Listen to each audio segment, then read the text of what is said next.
नमस्कार, आप देख रहे हैं फ़िल्मी खिचड़ी। मैं हूँ रूना आशीष और आज मेरे साथ एक ऐसे शख्स है जिनका बेटा उन्हें इतना फ़ख्र महसूस करा रहा है कि शायद 7वें आसमान पर वो खुशी के मारे पहुँच चुके हैं। आपका बहुत-बहुत स्वागत है। बहुत ज़्यादा प्यार मिलता है पवनदीप को, तो कैसा लगता है? धन्यवाद। एक बाप को बहुत ही प्राउड फील होता है कि कोई भी माँ बाप होता है कि उसका बच्चा अच्छी लाइन पे जाए, नाम कमाए, तो अपने बाप का सीना वैसे ही चौड़ा हो जाता है। और जहां पर पवनदीप को तो इतने सारे लोग प्यार करते हैं, तो वैसे ही मैं फूला नहीं समा रहा हूँ। बहुत ही अच्छा लगता है जी। अच्छा, एक थोड़ी-सी इमोशनल बात, जब पहली बार पवनदीप को अपने गोदी में लिया था, कुछ मिनटों का जब था, तब जी, कैसी फीलिंग आई थी? क्या उस दिन लगा था कि हाँ, मेरा बेटा एक ना एक दिन ऐसा कर जाएगा? कैसी थी वो फीलिंग जब पवनदीप को पहली बार हाथ में लिया था तो? गोद में लिया था। आ, वैसे उसका नाम पंडित जी वाला दीपक था। मैंने आगे से पवन जोड़ के पवनदीप कर दिया था। तो उसकी मम्मी और हमने बोला हम पवनदीप करते हैं। पवन नाम होता है किसी का, दीपक होता है, लेकिन पवनदीप इकट्ठे बहुत कम लोगों का होता है। तो भगवान की दुआ से वैसा ही पवन है। बहुत ही अच्छा लगा था। मैं भी बहुत यंग था। अब बच्चा हुआ, उसके ताऊ जी सतीश राजन जी जो हैं मेरे बड़े भाई साहब, मेरे से ज्यादा अच्छा वो गोद में लेते थे। और हाँ, वही ज्यादा अच्छा मानते थे। उन्होंने उसको बचपन से ही कटोरे वटोरे दे के तबला उबला आप आप सिखाते थे कि मेरा बेटा तो तबला बजाएगा, कहते थे बचपन में ही। बहुत छोटा था, ये था। बहुत अच्छा था मैं पवनदीप। अच्छा तो और एक तो एक्स्ट्रा था बाबू की, उसके 6 उंगली हैं हाथ में, दाहिने हाथ में एक्स्ट्रा था। तो मैं कहता था सबके बच्चों के 5, मेरे बेटे के एक्स्ट्रा कैसे हो गया 6 छठी उंगली। ऐसा लगता था। आपको तो मालूम है ना कि ऋतिक रोशन की भी हैं, तो मेरे हिसाब से वो जी भगवान जी। आशीर्वाद हाँ, लेके ये हैं। हाँ, भगवान का ही आशीर्वाद है वो। हाँ, जी, हमारे पहाड़ के देवी देवताओं का ही आशीर्वाद है। जी जी। अच्छा। और कैसे थे बचपन में? शांत स्वभाव के या बहुत बदमाश, मम्मी के पीछे-पीछे भागने वाले या पापा के सिर पर चढ़कर नाचने वाले? कैसे बच्चे रहे हैं पवनदीप? पवनदीप, मैं सच बताऊं तो एक अनोखे अनोखा बच्चा हुआ। ये मुझे भी यकीन नहीं होता था कि सबके बच्चे चिल्लाते हैं, रोते हैं, ये करते हैं। ये सिर्फ रोता था। तो इसको, मैं भी एक फोक सिंगर हूँ हमारे उत्तराखंड का, छोटा सा फोक सिंगर हूँ। तो हारमोनियम तबला वगैरह रहता था, तो इसको कटोरे पकड़ाने जरूर होते थे। नहीं तो ये चिल्ला जाएगा मुझे तबला दो बजाने के लिए। बचपन से उसी के लिए ये पागल था, संगीत के लिए। ओह! जी आपको ऐसा नहीं लगता कुछ पुराने जन्म का ज़रूर कोई संगीतकार रहा होगा ये शख्स, तभी इतना ज़्यादा? जी जी। जब ये मात्र आ, इसने स्टार्टिंग तो लगभग 2 साल कुछ प्लस महीनों में स्टार्ट कर लिया था मंच। नैनीताल में इसने 3 साल की उम्र में जब तबला बजाया था, स्टेज शो किया था। उस समय हेमा मालिनी जी आई थी वहां। महालक्ष्मी का उनका एक नाटक था। तो नैनीताल में जब इसने किया, तो सूरज भांजी हमारे तत्काल राज्यपाल जी ने इसको 11,000 का पुरस्कार दिया था। तो बोला ये बच्चा कोई पूर्व जन्म है। उन्होंने भी बोला था कि मुझे भी लगता है कि नहीं तो बच्चा, एक आम बच्चा 2 ढाई साल की उम्र में ही शुद्ध 3 ताल बजाना, एक थप थप करके बजाना अलग चीज है।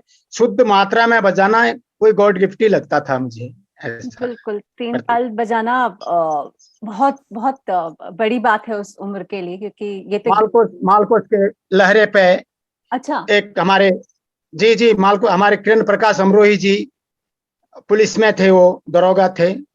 तो उन्होंने लहरा बजाया मालकोस का, तो उसमें इसने 3 ताल कायदे पलटे सारे बजा दिए थे बिना कुछ बताए। तो मुझे तब सूरज भान जी ने बोला कि इसके ऊपर ये कोई पूर्व जन्म है, ऐसा बताया था। जी जी जी। I am sure. अच्छा, यंग एज में एक बच्चा आता है, एक समय होता है जब उसको थोड़ी-सी नादानी भी सूझती है, थोड़ी सी लड़ाई भी करता है मम्मी से पापा, मेरी बेटियां तो बहुत लड़ती है भाई मेरे से तो पवनदीप आपसे जी जी। कुछ गुस्सा करते थे कि क्या पापा मुझे ये नहीं करने देते, मम्मा मुझे यहाँ नहीं जाने देते? यंग एज कैसी है उनकी? Teen age. मेरे पवनदीप ने कभी ऐसा नहीं। हाँ, एक बार इसका हमारे उत्तराखंड में न्यू टिहरी में छोटा था उस समय, लगभग हाँ 4 साल का होने वाला था। इसका शो चल रहा था। हमारे प्रथम मुख्यमंत्री नित्यानंद स्वामी जी थे जो चीफ मिनिस्टर, उन्होंने पवनदीप को वहां इनवाइट किया था। तो सामने झूला झूल रहे थे बच्चे, लोग झूल रहे थे, तबला यहाँ बजा रहा है और वहां कह रहा पापा उसमें बिठाओगे, पापा उसमें बिठाओगे, ऐसा जिद इसने जरूर किया था।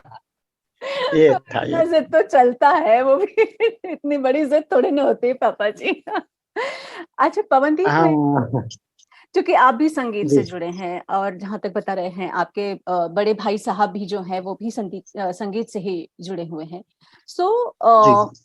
क्या खासियत लगती है आपको पवनदीप की गायकी में और उनके वादन में, एज अ संगीत प्रेमी के हिसाब से या संगीत के ज्ञाता के हिसाब से बताइए। अब मेरा तो बेटा है, मुझे उसका रोया हुआ भी अच्छा लगता है लेकिन वो सुरताल में रोता है, ये है कि। और उसकी गायकी में एक अलग चीज झलकती है हमें। मैं भी गाता हूँ, मैं सोचता हूँ कि मैं फीका लग रहा हूँ पवन के आगे। इसका जो शब्द निकलते हैं तो एक दिल को टच करते हैं वास्तव में। और रियाज भी रात दिन करते रहता है, कहीं भी जाए वो, कहीं भी बैठे, उस संगीत के अलावा उसके दिमाग में अन्य चीज नहीं आती है। बहुत प्यारा लगता है ये है। अच्छा, उसकी अपने बहनों से कैसी दोस्ती है? वो साथ में बड़े हुए हैं तो जाहिर है कुछ प्यार भी होगा, थोड़ी सी एक चॉकलेट मैंने ज्यादा खाली वाली लड़ाइयाँ भी होती होंगी। कैसे है दोनों बहनों के साथ नहीं, आपके साथ? अपनी बहनों को बहुत प्यार करता है। हाँ, हम भी डांटेंगे बेटी को। मैं छोटी वाली बहुत नटखट है थोड़ा, ज्योति दीप जो है वो सेम पवन की टू कॉपी है। वो भी सारे इंस्ट्रूमेंट बजाती है, सिंगिंग भी करती है पवन दीप की तरह वो भी। तो बहनों से लड़ाई नहीं करता है, बल्कि पापा आप मत डांटो बोलेगा मेरे से उल्टा। हाउ ये है, स्वीट। ऐसा है। नहीं, उनके तो आपके ज्योति के तो मैं बहुत सारे वीडियोस भी देखती आई हूँ, उनको लाइक भी करती आई हूँ। कभी कोई जी, राखी पे कुछ खास उन्होंने दिया हो या आपके बर्थडे पर उन्होंने कुछ खास दिया हो, कुछ ऐसे याद शेयर कर सके दर्शकों से तो? राखी पे अपनी बहनों के लिए जो भी करता है मतलब जो बहनें चाहती हैं वो करता है, पूरा करता है वो।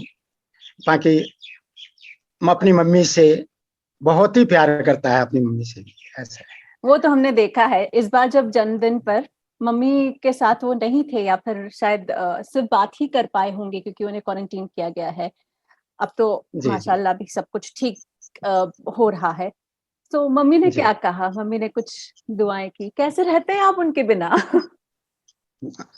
अब मैं उसका प्लेटफॉर्म वो है जिसके लिए हमने बोला मेरा बेटा पूरे भारत में दुनिया में नाम कमाए। तो हम लोग भी पूजा, नवरात्रि की पूजा के लिए गांव गए थे उसी के लिए दुआ मांगने की, हमारा बेटा सफलता हासिल करे। अपने बर्थडे पे उसकी मम्मी ने विशेष पूजा की कि मेरा पवनदीप एकदम ठीक हो जाए, अच्छा बने, दुनिया में नाम कमाए, सबका प्यारा बने करके। यही दुआ मांगते हैं अपने बच्चे के लिए, कोई भी पेरेंट्स में यही।